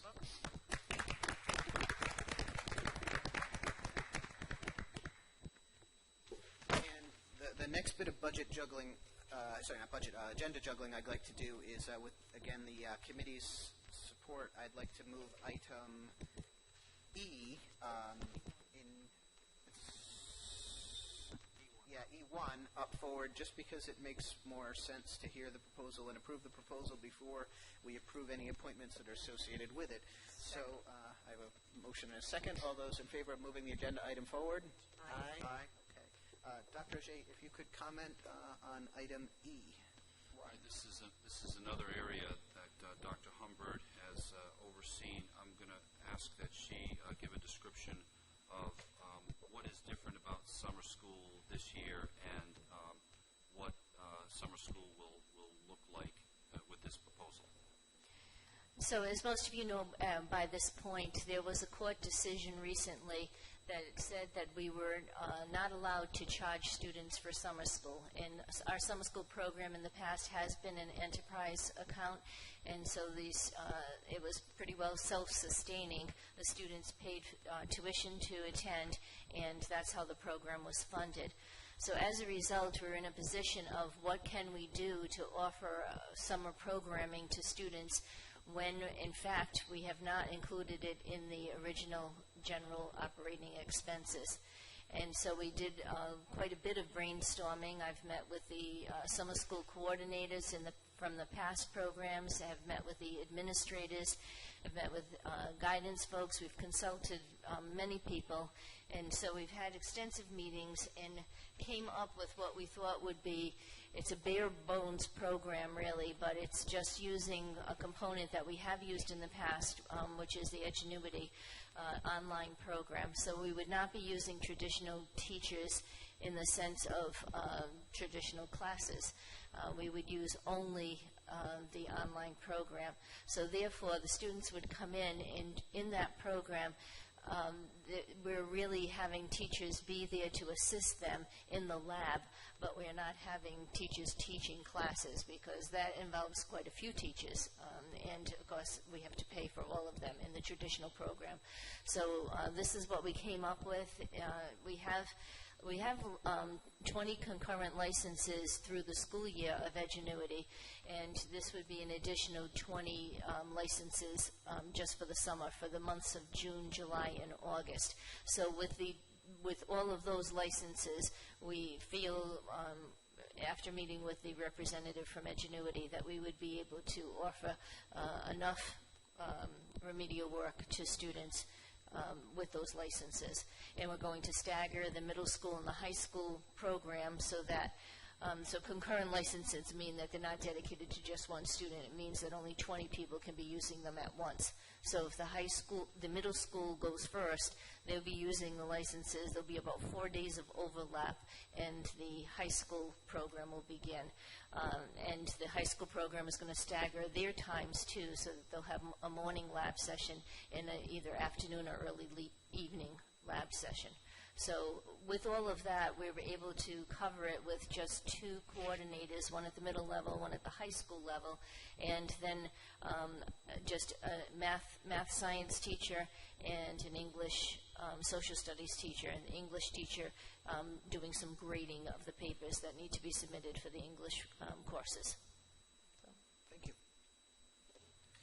If I could get a motion to approve item E1. Yeah, so thank you. I would make a motion to approve the FY17 summer school proposal with the addendum that the committee tasked the superintendent to do a comprehensive review of summer school program under our IHCA policy, as well as the North Kingstown High School graduation requirements, and report back on his findings no later than December of 2016. A motion and a second on the table. Any discussion on the motion? Hearing. Well, Yep, sorry. Phil, I mean, Phil, I do you know want we've to had comment? discussion, Sure. so it's not a thing to Phil. I mean, I would be happy to do that, Mr. Jones. No, Mr. Jones and I have discussed this, and we're about to learn one way or another from the Department of Education about graduation requirements for Rhode Island, and so we're going to have to respond to that at some point about what we plan to do with our graduation requirements and how those requirements dovetail with other new programming that we have put in.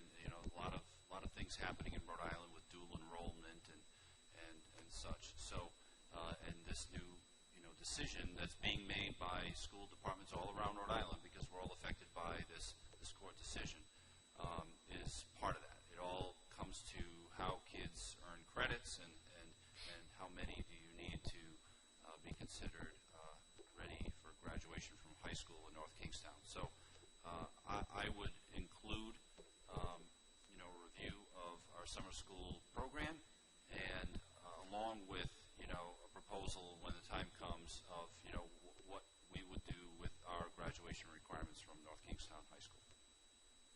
Thank you. Mrs. Avanzato.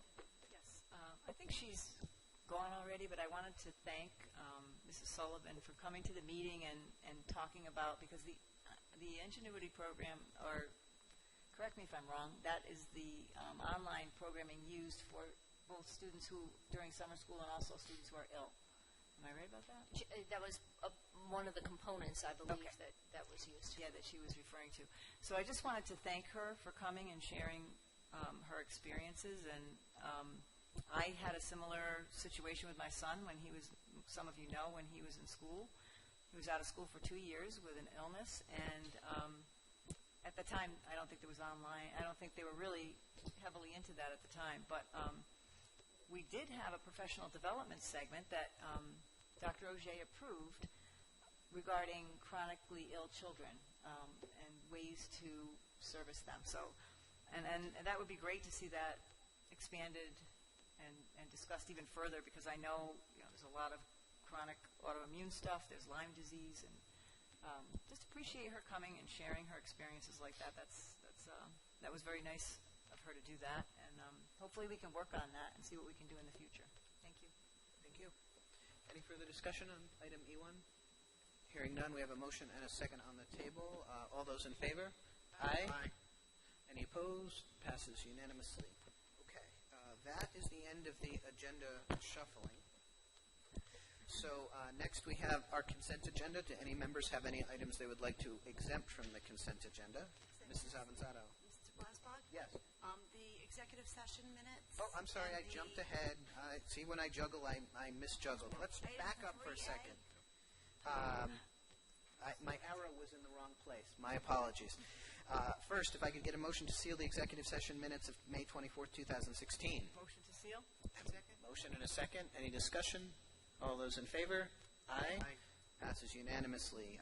If I could have a motion to seal the disclosure of executive session. Oh, sorry. Are there any executive session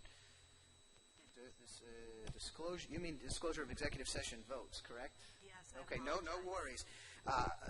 I can disclose that no votes were taken at the executive session of May 24th, 2016. Okay. Now I'm in the right place again. Any members have any items they would like to exempt from the consent agenda? Mrs. Avanzato. B1, please. B1. Mrs. McGovern, did I see your hand up? Yep. D10. D10, thank you. We've already, just a note, we've already approved D11, so that one's all set. I'm going to exempt D12. And that is it for... Oh, and D10. Did you do D10 already? Okay, sorry. No, my apologies. I had it circled. I didn't know if we did it. Okay, got it. All right. So having exempted those items, if I could have a motion to approve the consent agenda with the exception of B1, D10, D12, D11, which we've already approved. So moved. I have a motion and a second. Any discussion? Hearing none. All those in favor? Aye. Any opposed? Passes unanimously. First exempted item was B1. Mrs. Avanzato? Yes, I wasn't present at that executive session, so I can just make the motion to approve. Okay, I have a motion to approve the item B1. I have a second. I have a second. Any discussion? All those in favor? Aye. Abstain? Mrs. Avanzato is abstaining. No nays. So 3 yeses, 1 abstention. Next exempted item is item D10. And I would like to make a motion to table that item. If I could have a second. Second. I have a second. Any discussion on tabling D10? Hearing none. All those in favor of tabling D10? Aye. Any opposed? That passes unanimously. If that could come up at our next meeting, please. D11 we've approved. D12, I'm going to make a motion here just because I've spoken with our legal counsel about how to handle this. So I'm going to make a motion to approve approve the appointment of Kimberly Carson as Director of Special Education Services with a 2-year contract with a 1-year probationary period, with the stipulation that the contract still needs to be reviewed by our legal counsel, so we'll need to come back and revisit the actual contract, but we'll approve the appointment this evening. Second. I have a second. Any discussion on that matter? Dr. Auger? Yeah, I'd just like to explain a little bit of what's happening with this. Dr. Pizzullo, has informed me that she is looking to retire at the end of next year.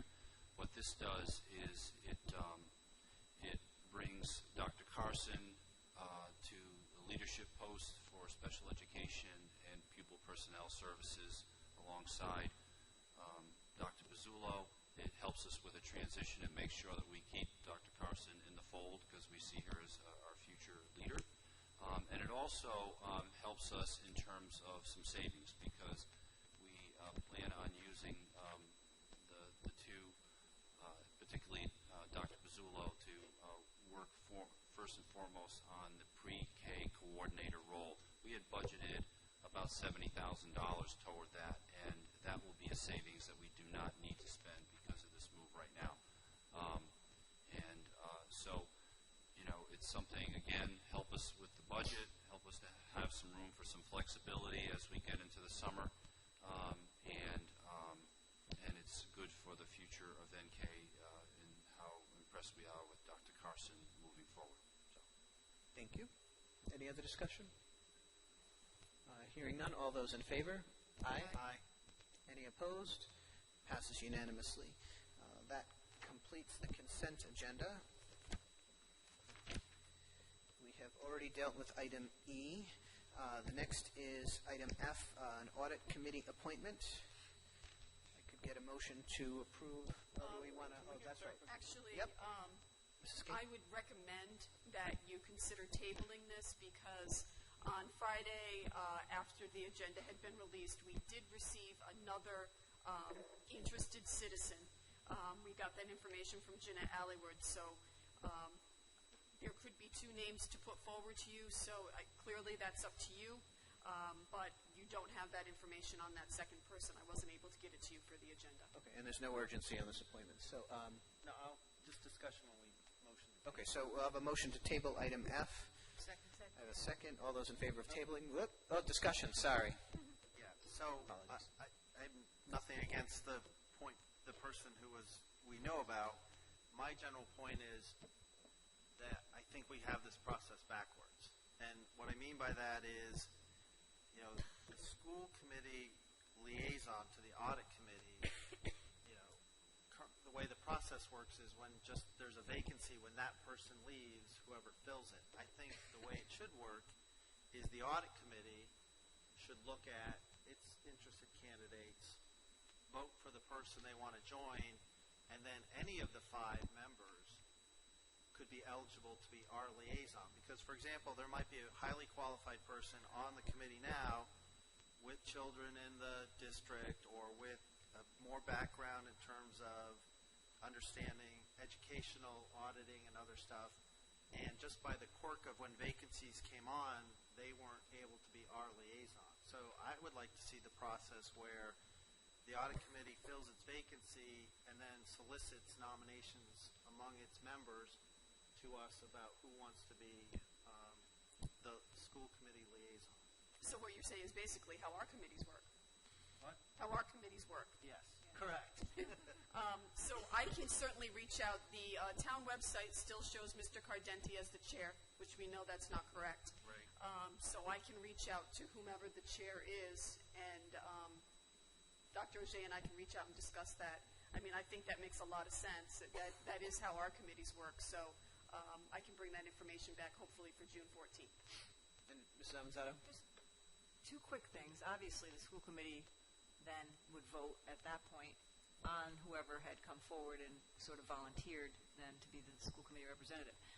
I just want to make sure that's on the record. The second thing I would say is, point about, I can't even remember now. Great. I might have to go back to this. I know it was important. Oh, I'll speak for a moment, and then you can I come will back. remember. Okay. If you get up and walk out of the room, you remember. Yeah, if I just get something to eat, I might be able to remember. My only concern with that is that, we are appointing our representative to the audit committee.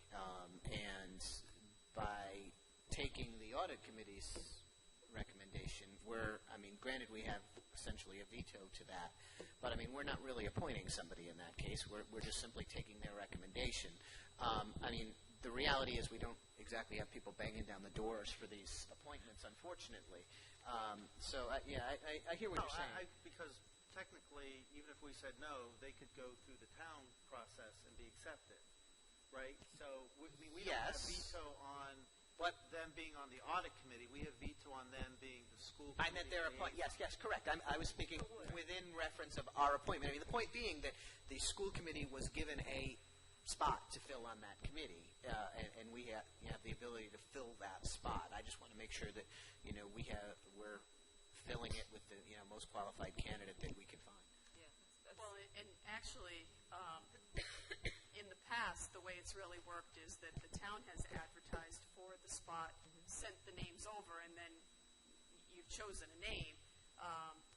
It's a little bit different now because we're actually advertising, but this has been difficult because we're not getting any That's the problem. responses. Nobody's and banging down the doors for these. We don't, and I'm sure this person is a fine person, but I'm not sure that I know anything about him. So the whole process does work a little bit. I have no problem in the current situation with the level of interest in subcommittees and in committees that we have, asking the audit committee to make a recommendation and doing that in this case. I just don't necessarily want that to always be the case. But I remember what I was going to say. All right, Mrs. Avanzato. Before I forget. She was just holding her spot. It's pretty detailed in the ordinance regarding the audit committee is extremely detailed and very just overly detailed. So we need to look at that because we need to have legal counsel check that out because it's pretty already defined as to what we do. Well, we still have the appointment. That's the Well, reality. yeah, absolutely. We would be appointing the person. And I agree with what you said. I really think we need to retain the ability to pick our own if we have several, but if we don't, I'm not against what you're suggesting. Well, I guess what I'm saying is we could look at, even if the audit committee now had 3 people, instead of waiting for a vacancy, we could reach out and say, we really like a current audit committee member, would be willing to be our liaison? And then we're out of the business of waiting for people to join or not join or put their name forward. What I'm saying is, instead of limiting ourselves to one when there's a vacancy, let's give ourselves, in cooperation with the audit committee, the ability to choose among 5. And then we would still retain the point to appointment. Right.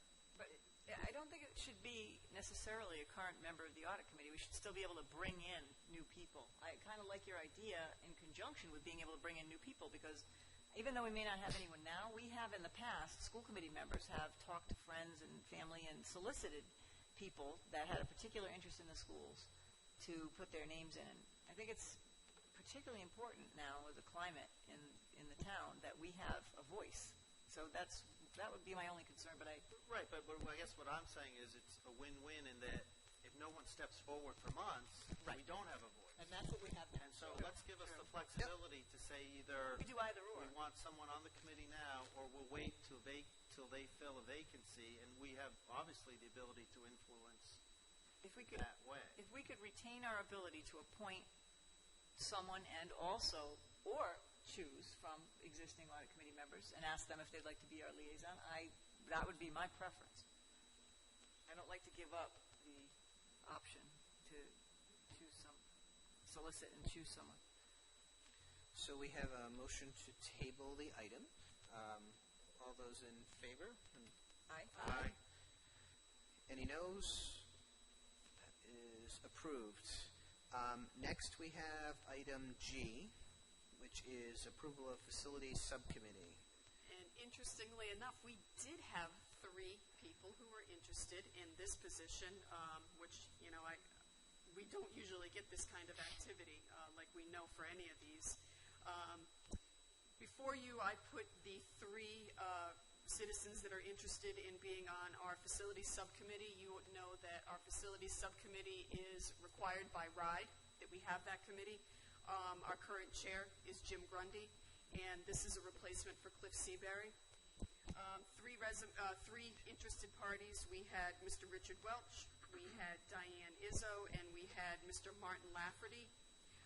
Administration is recommending Mr. Martin Lafferty based on his resume that was attached and his just all of the construction and the projects that he's been involved in. Mrs. Avanzato? I don't know that gentleman. I'm sure he's very qualified, as are the other 2. I've heard very good things about Diane Izzo. I'm not familiar with her, but I've heard very good things. I would like to make a motion for Mr. Welch because he has been on almost every subcommittee in this town. He's been involved with pretty much every building in this town and has a depth of knowledge, and he's worked with the facilities subcommittee in the past. So that would be my motion. Is there a second? Can I ask a question, first of all? Is the size of our subcommittee fixed? Yes and no. We have, the charge of the committee can certainly be expanded. We particularly are looking for people that do have extensive experience in facilities and constructions. Mrs. McGovern knows that. She's been at several of our meetings. So yes and no.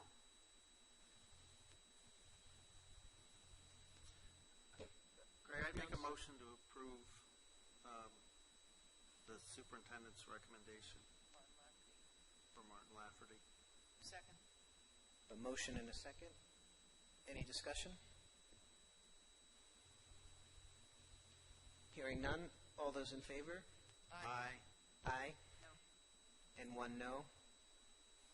Nothing personal against the gentleman. Okay, thank you.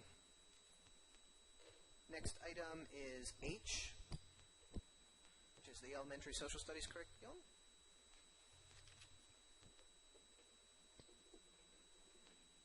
Motion to approve. Motion and a second.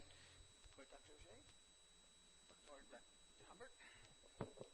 I just mentioned briefly that we had worked on the secondary social studies committee curriculum before, and now this was a focus on the elementary. We still have the kindergarten to focus on, but we weren't able to accomplish that. So you're looking at grades 1 through 5. Dr. Humbert, could you just tell the committee who was on the curriculum development group? So the actual members are included in the document, and they represent the grade levels, each of the grade levels. For the audience, not for us. Just a recap of, there were teachers, there was... Oh, they're all elementary teachers from various schools. Yeah. Right. So just want to make that point that, you hear criticism of the Common Core standards and stuff, that curriculum is driven by some nefarious group of administrators hanging out somewhere, and just make the point that our standards, even if we're adopting Common Core standards, the curriculum is driven by the administration and faculty. Right. These faculty members, and I will mention them now, Sue England, excuse me, Maria Rice, Katie Cooney, Molly Milko, Robert Degnan, Katie Marshall, Chris Keefe, John Garcia, and Kristen Beeland. So they all took portions of the grade levels of the grade levels that they teach, and created this living document. And the other thing that I would like to mention about this document is that we have several references within the document that are electronic links, and the idea now is that the documents that you approve, we will continue to add to them. So I just wanted to be sure that everybody had that understanding, that these are documents that we're actually using, not curriculum documents that sit on a shelf like they used to years ago, but these are actually growing as the teachers find new resources.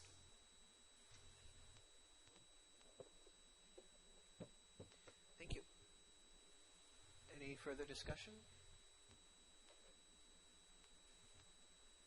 And sorry, I lost my train of thought. Do we have a motion and a second on this one yet? Yes, we do. Yes? With a motion and a second, all those in favor? Aye. Any opposed? No. Motion passes. Next is item I, the Athletic Complex DEM Matching Grant. If I can have a motion to approve. So moved. A motion and a second. And again, if we could get a brief explanation. I'm going to ask Mrs. King to talk a little bit about this, but before I do, I would like to thank Mr. Haig for being almost the last agenda item now 2 nights in a row with me on this issue. Thank you very much. And Mr. Medoyan also for hanging in there. And tonight, Mr. Mancini for hanging in there with us as well. I know you're a big advocate for this as well, so thank you. Mr. Haig, I don't know if you can come on up and join the conversation.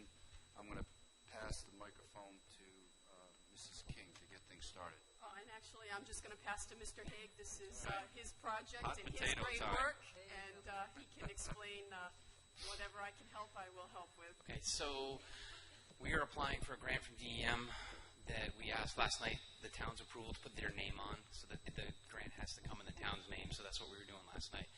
They approved that. The money is up to $400,000 that DEM gives, and there's a 20% match required on our side.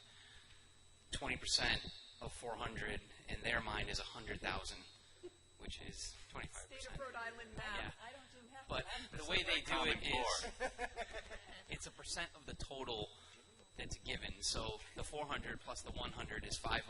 So 20% of 500 is the 100. So they kind of work it on almost like a back calculation. New math question for our students, right? I'm a math teacher. It took me.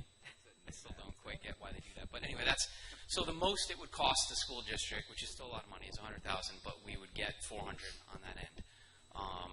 It's part of the bigger project, which is the stadium, the track, the tennis courts, and moving the configuration of the hammer cage out there. Those are the 4 big components of it. If the turf, this isn't a decision to move forward with turf. It's not a decision to, go with a specific company or anything like that. It's just to apply for the grant. And then if we get the grant, even if we decline to do turf, and we still need to do something with that track and something with the tennis courts, and that dollar amount's going to be over what the grant is anyway. So, and we will still have to do something with the field. If we don't turf it, we're going to have to put new grass on it or something. We're going to have to address that. So there are costs regardless of how we move forward, and that money would be towards that. And DEM did change the match formula. So last year when we were speaking to people, the match looked like it was going to be $400,000. Yeah, that's a 50% match is 400 because the total would be 800. So even though you look at it as 100% match, we call that a 50. But that's why the number is different from what you recall some of our brief discussions had been. And just quickly, I want to make clear. So, and again, by approving this, we are not committing to use the funds. We're just simply applying for the grant with the understanding we'd get the appropriate matches as you just discussed. And you can deny the grant if it's awarded too. Right. So there's no commitment tonight. It's just we're moving forward to hopefully get under math. Anyway, yeah, $400,000. It will help with the further work that Mr. Haig is going to do in getting estimates and costs. If we know we have this grant, correct, that helps the decision going forward, but there's still quite a bit of work to do. Okay, thank you. And Mrs. Avanzato? Oh, sorry, shoot. No. I was just going to say I can't see us denying the grant. This is Groundhog Day because, like, we keep trying to start, like, inching this way, and you keep working on it different ways, going over, under, and around. So I just wanted to say thanks, and we'll see what happens from here. Mr. Jones, do you know how when DEM ballpark makes the grant decisions? I believe it's September. Yeah, it is in the early to late fall time frame. Yeah. And let's just also clarify, this $100,000 is coming from fund balance. Yes, which is why I think the committee was smart a few months ago in terms of, at least on paper, segregating our fund balance into different categories. So we had already dedicated some for athletic capital. Thank you. Any other discussion? So all those in favor? Aye. Aye. Motion passes. Thank you. Thank you. So unfinished business. Anything on the 2015-16 school budget? No. Oh, Mr. Jones? She said no. Oh, she said no? Oh, I'm sorry. Yes. That's no, as you have nothing? Yes, she has nothing. Mr. Jones, you have the floor. Yes, thank you. I just have a motion to task the superintendent. It's one of my favorite things, I guess, today. That's what we do. We inquire and task of the superintendent. Task the superintendent just to conduct a selective audit of some of the district's FY16 out-of-district spending and work in coordination with the Rhode Island Department of Education to affect that audit. Second.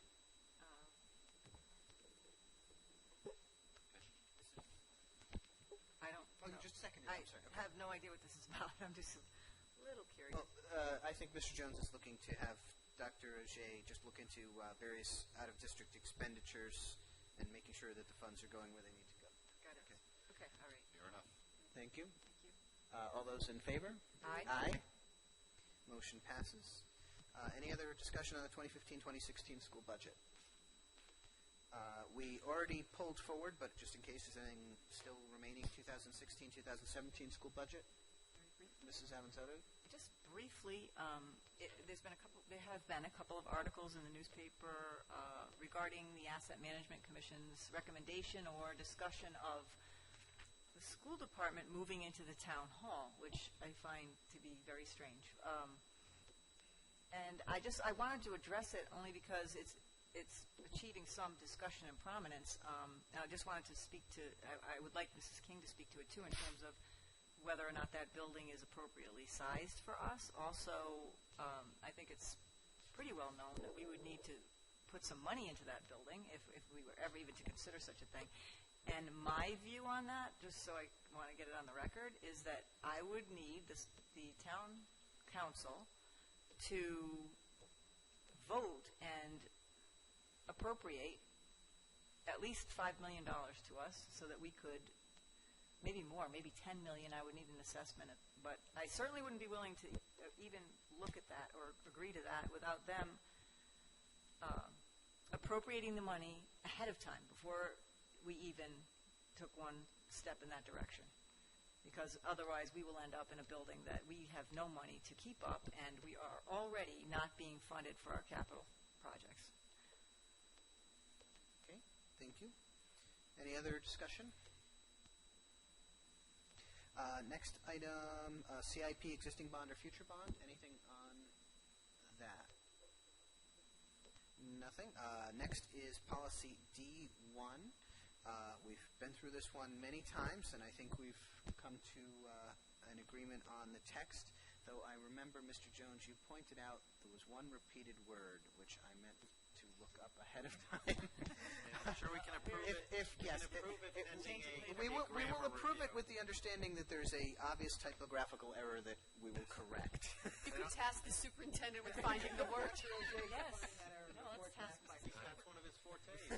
I would be happy to proofread that document. I was just looking for your email, but I don't see it here. But oh no, wait. Okay, There is an extra insure in the first sentence of the middle paragraph. So with the exception of the extra insure in the first sentence of the middle paragraph, if we could approve policy D1. So moved. I have a motion and a second. All those in favor? Aye. Thank you. I'd like to have a motion to withdraw item D2 because we had some discussion to deal with that a different way. Second. Motion and a second. Any discussion? All those in favor? Aye. Next item is D3. Mr. Jones requested this be put on our agenda. I do. I would make a motion that we reorganize the policy subcommittee to state that the policy subcommittee is actually comprised of all 5 members of the committee, with any 2 members in coordination with the superintendent able to bring forth a policy for consideration. I'll second that. Okay. And discussion? Ms. Zamzano. Just the thought was that it would allow other members to be involved in policy, and not just the chair and the vice chair who are currently the members on the policy subcommittee. And of course, policies are the purview of the whole committee, but it just would make things a little easier for us that way. Okay. I mean, personally, I don't have any issue with that. The idea has never been to, have the chair. It happens to be right now myself and Mrs. Clark, and it's not that the chair and vice chair, want to control policies to the exclusion of any members of the committee. I don't have any issue with that. I just want to caution everyone we need to be extraordinarily careful about opens meeting violations if we do it that way. No more than two members could ever discuss any particular policy. And that's my concern with doing it that way. It gets really easy to unintentionally or otherwise run afoul of the Open Meetings Act if all 5 of us are a member of the subcommittee. Well, I think the point would be is don't we currently, when we have a meeting, we schedule it, and maybe we don't post it, but I think as long as, again, we're confining it to 2 members in coordination with the superintendent, it would essentially run as it is now, except give the flexibility, except for puts a little more burden on the superintendent and his staff in terms of coordinating stuff. What I guess I would see is that it would allow members who maybe have a couple areas of interest to get together and put forth something, and then it would just be queued up like any other policy subcommittee policy gets to. And I think whether we rechange the membership, right, it's not an issue. It's the chair and vice chair. It's all 5 of us are busy at any given time. This would sort of give flexibility for 2 who have an interest and maybe have a little bit of time to work with the superintendent on that stuff. So I still see it as giving us more flexibility, but I think your caution is well noted. We have a motion and a second. Any other discussion? All those in favor? Aye. Okay, that is next. We have any reports. There are various reports in the packet for our information as well as any members of the public who wanted to look at them. Anyone have any comments on either the special reports or financial reports? Ms. Jones? I just, again, point out, in the interest of transparency that, the superintendent with Mrs. King, puts out especially the financial reports on a monthly basis, so down to the check register level. So both alphabetically and by dollar amount, which is very nice, right? So in only my great world we would make it in Excel and pivotable and all that. But other than that, I just point out to the public that, that level of detail is available for folks who want to look at it. So just appreciate that we've started doing that, and we've added, adding the school activity accounts. I know we're not there fully, but now adding the extra layer with the school activity accounts as well. Thank you. Mrs. Avanzato. Just very quickly want to acknowledge the same. I mean, it's just, you look at the list of all the information that's available to the public and to the school committee, and it's pretty, amazing. It's very helpful. Special revenue funds by month and by character and by function code and by, we We have gate receipts. I mean, it's all available. So thank you, Mrs. King. Thank you. We've reached the end of our agenda. If I could have a motion to adjourn. So moved. Second. Motion and a second. Any discussion? Hearing none. All those in favor? Aye. Aye. We stand adjourned. Thank you very much.